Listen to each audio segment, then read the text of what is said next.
This is my soap, Man Bar. I've been using this for a few years and I've really gotten used to the scent.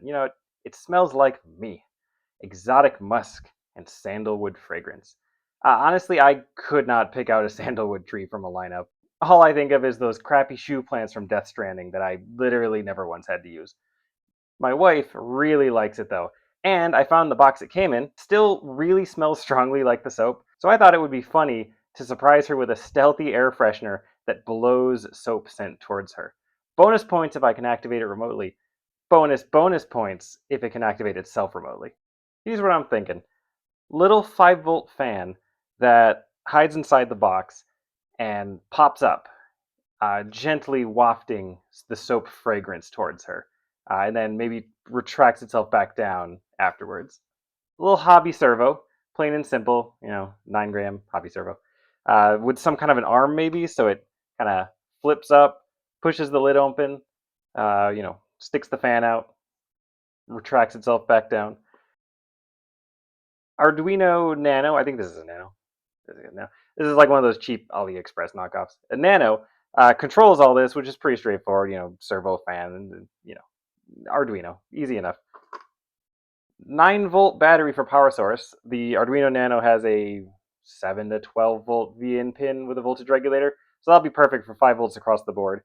And it's easy to replace, and I don't know how lithium batteries work, so this is a lot simpler, and I definitely, don't want to blow my wife up, so 9-volt battery, much easier. Now for remote activation, I'm thinking this little guy, an ESP32C3 Super Mini. This is actually a genuine one. I actually, paid the whole $4 for this one. This has Wi-Fi, and I should be able to talk to it with a remote app on my phone or a home assistant or something. We'll figure it out. One potential hitch is that while all this runs on 5 volts, well, that's 9 volts. That stuff runs on 5 volts. This runs on 3.3 volts. Now, the Arduino has a 3.3 output pin from its voltage regulator, which should handle this, and I'm essentially going to treat this like a button. But that means I am going to be using the Arduino Nano as a power supply, which, yeah, I mean, there should be any issues there. There's also definitely a way to do all of this with just the ESP32, but I'm a mechanical engineer, so we're gonna do it this way because it will work, and these are like, I think the battery costs about as much as all of the rest of this put together. I start modeling by measuring and mocking up the box that the device is going to go into, taking care to be generous with the dimensions.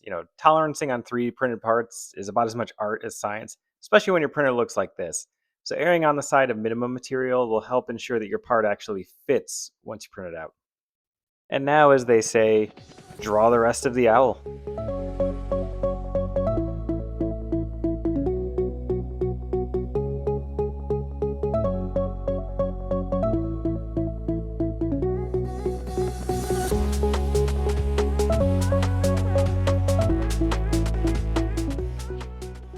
I love it when the constraints animate correctly.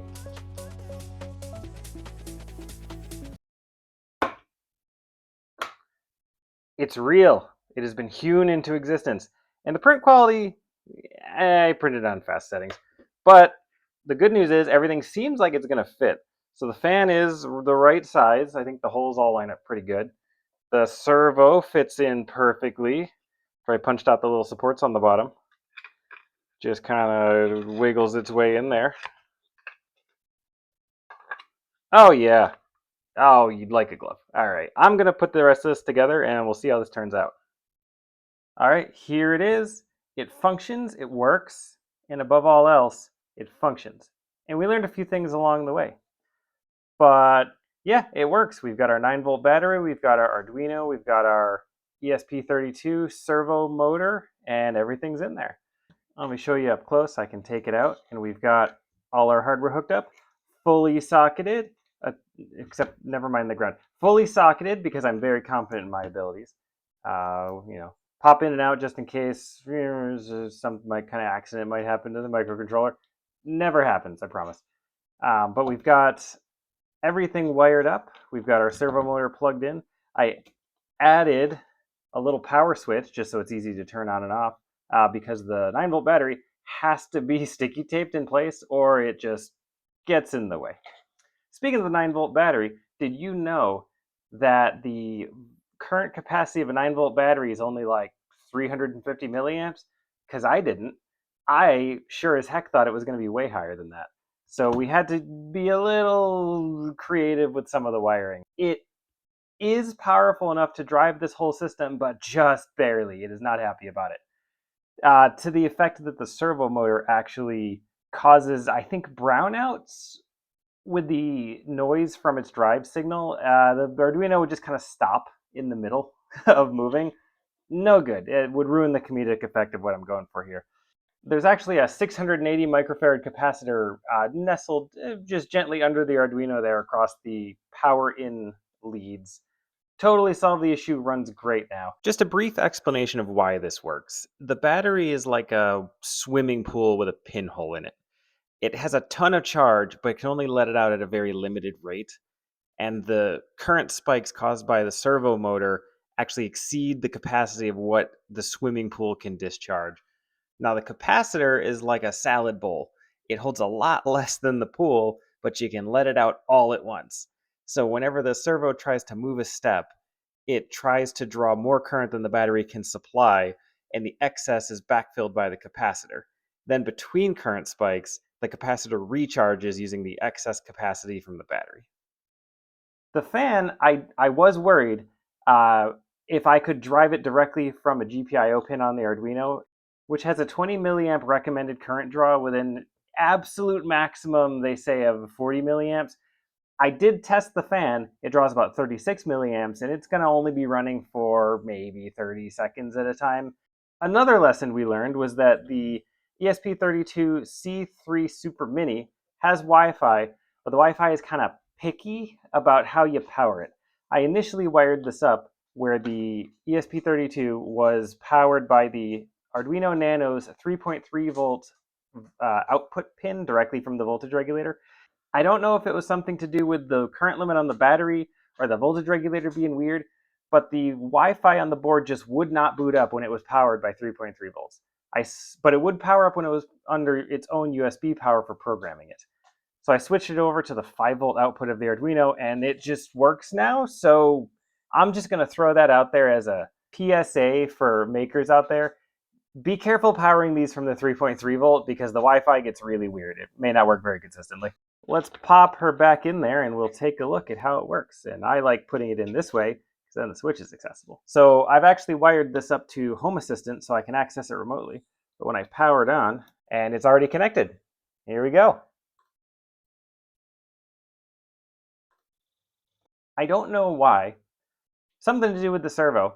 When I run it laying down like this, it gets really wobbly. But when I run it upright, such as in the position it's going to be actually used in, perfectly smooth. Yeah, ish. Fan turns on, goes back down. Sideways.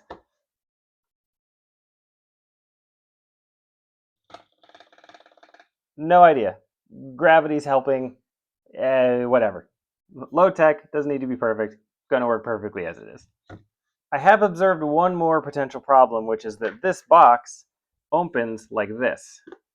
It is held magnetically closed from the front, and it's it's not strong. It's not going to work. So we're going to have to, I think, perform a little bit of surgery real quick. Yes, surgery.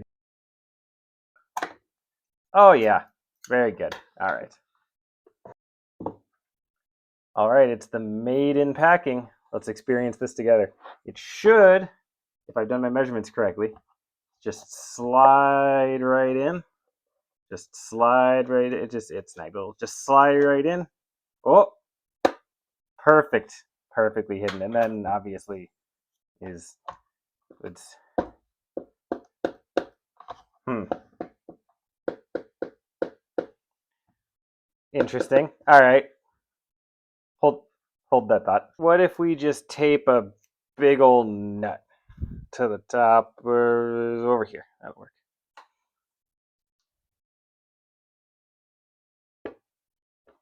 Hmm.